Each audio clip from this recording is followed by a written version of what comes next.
গত পরশুদিন সিলেটের মধ্যে এই আমাদের সামনে আগত খেলা, একটা ক্রিকেট খেলা, এই বিপিএল এর উদ্বোধনী অনুষ্ঠান হয়েছে সিলেটের মধ্যে বিপিএল এর উদ্বোধনী অনুষ্ঠান। এখানে গান হচ্ছে, পাকিস্তান নাকি ইন্ডিয়া থেকে শিল্পী আনা হয়েছে। পাশে একটা মাহফিল হচ্ছিল, ইসলামী কোরআন হাদিসের মাহফিল হচ্ছে। মাহফিলের যে মাইক ছিল, নির্ধারিত মাইক থেকে মাইককে কমিয়ে দেওয়ার জন্য প্রশাসন এসে বাধা দিয়েছে। মাইকের আওয়াজের কারণে নাকি কনসার্টের মধ্যে বাধাগ্রস্ত হচ্ছে। কোন দুনিয়ায় আপনি বসবাস করেন? গানের কারণে কোনো মুসলমানের কষ্ট হয় না, বিপরীতে ইসলামিক কথাবার্তা, কোরআন হাদিসের কথাবার্তার কারণে গানের সমস্যা হয়। বুঝলেন নি? এটা কি দূরের কোনো কথা? আমাদের দেশেরই কথা, বেশি দিন আগের কথাও না, পরশু দিনের কথা। সিলেটের মধ্যে এটা হয়েছে। দেখেন নাস্তিকদের হাতগুলো কত প্রসারিত। যেই সময় আমরা বিগত দিনগুলোতে পার করে এসেছি, আমরা আর সামনে এই দিন দেখতে চাই না। আমরা প্রশাসনকে বলবো, আপনারা ইসলামিক রাষ্ট্রে মানুষের অর্থায়নে আপনাদের সবকিছু হয়, মানুষের নার্ভটা বুঝেন, তাদের চাহিদাটাকে এটা বুঝেন।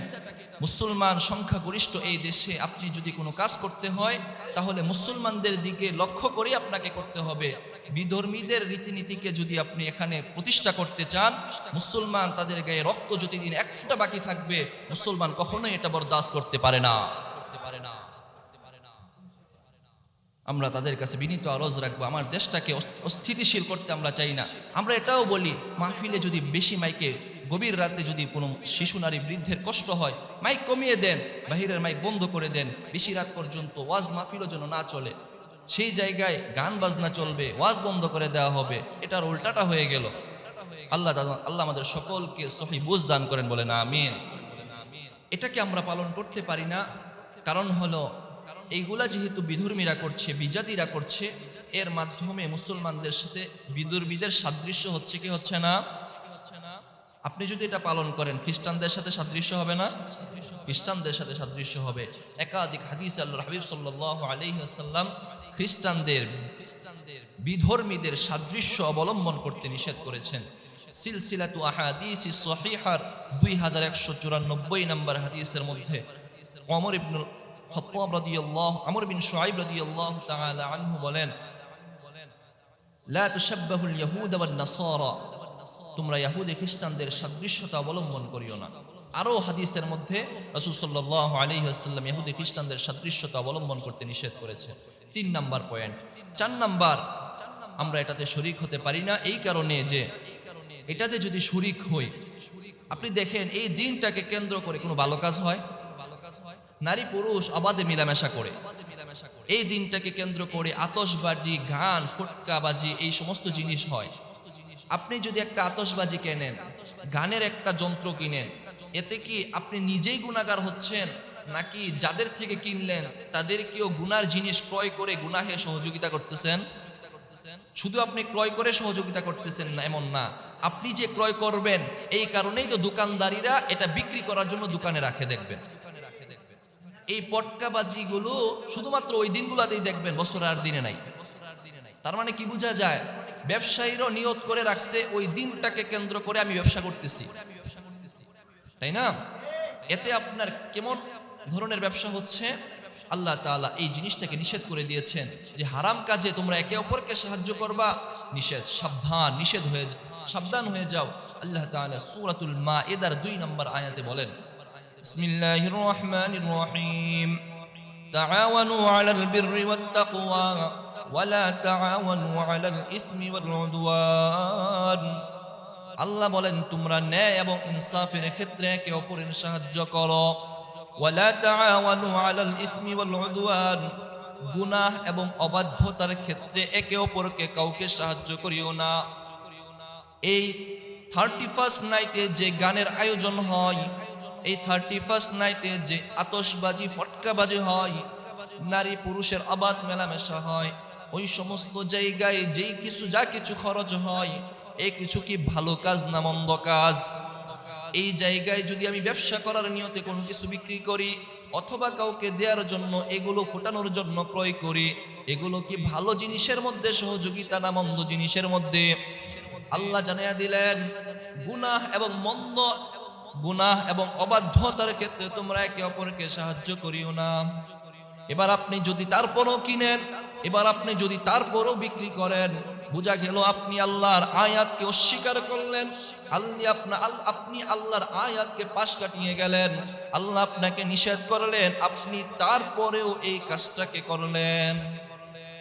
আল্লাহ নিষেধ করেছে, স্পষ্ট ঘোষণা।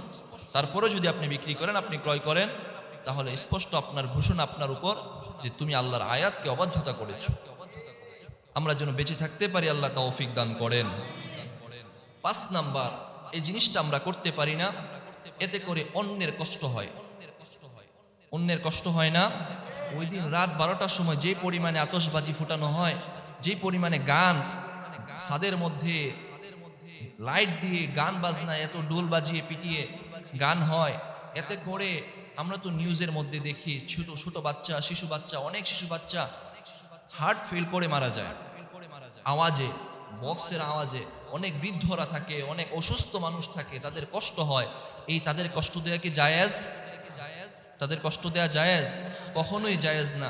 আল্লাহ তাআলা সূরাতুল আহজাবের 58 নম্বর আয়াতে বলেন, বিসমিল্লাহির রহমানির রহিম, والذين يؤذون المؤمنين والمؤمنات بغير ما اكتسبوا।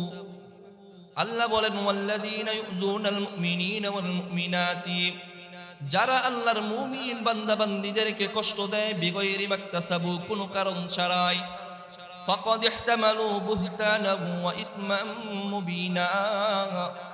আল্লাহ বলেন, ফাকাদ ইহতামালু বুহতানা, তারা একটি অপবাদ, ওয়া ইসমান মুবিনা, এবং মহা শাস্তির ভাগীদার তারা হবে। আল্লাহ বলেন, কোন মুমিন বান্দা বান্দীদেরকে যদি কোনো কারণ ছাড়াই আপনি কষ্ট দেন, তাহলে আপনি একটি অপবাদ, আপনি একটি গুনার ভাগীদার আপনি হয়ে গেলেন। 31st নাইটে আপনি যে গান বাজাইলেন, জোরে সাউন্ড দিয়ে আপনি গান বাজাইলেন, ডোল বাজাইলেন, পিটাইলেন, আওয়াজ করলেন, এতে করে নারী শিশু বৃদ্ধদেরকে আপনি কষ্ট দিলেন। এই কষ্ট দেয়া কি জায়েজ নাকি না জায়েজ? আল্লাহ স্পষ্ট ঘোষণা জানিয়ে দিলেন, এই কষ্ট দেয়া মানুষকে না জায়েজ। উপরন্তু আল্লাহর হাবিব সাল্লাল্লাহু আলাইহি ওয়াসাল্লাম বুখারীর 6475 নম্বর হাদিসে বলেন, عن أبي هريرة رضي الله تعالى عنه قال قال رسول الله صلى الله عليه وسلم من كان يؤمن بالله واليوم الآخر فلا يؤذي جاره। আল্লাহর হাবিব সাল্লাল্লাহু আলাইহি ওয়াসাল্লাম ফরমান, যে ব্যক্তি আল্লাহর উপর বিশ্বাস রাখে, আখিরাতের উপর বিশ্বাস রাখে, অর্থাৎ যে ইমানদার, আল্লাহর উপর ঈমান এনেছে, আখিরাতকে বিশ্বাস করে ঈমান এনেছে, ওই ব্যক্তি কখনোই কোনো প্রতিবেশীকে কষ্ট দিতে পারে না। এই মাইকের কারণে, ঢোলের কারণে, গানের কারণে অপর মুসলমানের কষ্ট হয়, এজন্য আপনি আমি এটাকে করতে পারি না। গত পরশুদিন সিলেটের মধ্যে এই আমাদের সামনে আগত খেলা, একটা ক্রিকেট খেলা, এই বিপিএল এর উদ্বোধনী অনুষ্ঠান হয়েছে সিলেটের মধ্যে। সিলেটের মধ্যে বিপিএল এর উদ্বোধনী অনুষ্ঠান, এখানে গান হচ্ছে। পাকিস্তান নাকি ইন্ডিয়া থেকে শিল্পী আনা হয়েছে। পাশে একটা মাহফিল হচ্ছিল, ইসলামী কোরআন হাদিসের মাহফিল হচ্ছে। মাহফিলের যে মাইক ছিল, নির্ধারিত মাইক থেকে মাইককে কমিয়ে দেওয়ার জন্য প্রশাসন এসে বাধা দিয়েছে। মাইকের আওয়াজের কারণে নাকি কনসার্টের মধ্যে বাধাগ্রস্ত হচ্ছে। কোন দুনিয়ায় আপনি বসবাস করেন?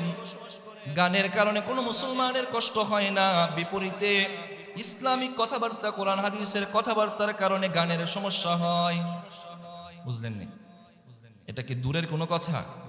আমাদের দেশেরই কথা, বেশি দিন আগের কথাও না, পরশু দিনের কথা। সিলেটের মধ্যে এটা হয়েছে। দেখেন নাস্তিকদের হাতগুলো কত প্রসারিত। যেই সময় আমরা বিগত দিনগুলোতে পার করে এসেছি, আমরা আর সামনে এই দিন দেখতে চাই না। আমরা প্রশাসনকে বলবো, আপনারা ইসলামিক রাষ্ট্রে মানুষের অর্থায়নে আপনাদের সবকিছু হয়, মানুষের নার্ভটা বুঝেন, তাদের চাহিদাটাকে এটা বুঝেন। মুসলমান সংখ্যাগরিষ্ঠ এই দেশে আপনি যদি কোনো কাজ করতে হয় তাহলে মুসলমানদের দিকে লক্ষ্য করে আপনাকে করতে হবে। বিধর্মীদের রীতিনীতিকে যদি আপনি এখানে প্রতিষ্ঠা করতে চান, মুসলমান তাদের গায়ে রক্ত যদি দিন এক ফোঁটা বাকি থাকবে, মুসলমান কখনোই এটা বরদাস্ত করতে পারে না। আমরা তাদের কাছে বিনীত আরজ রাখবো, আমার দেশটাকে অস্থিতিশীল করতে আমরা চাই না।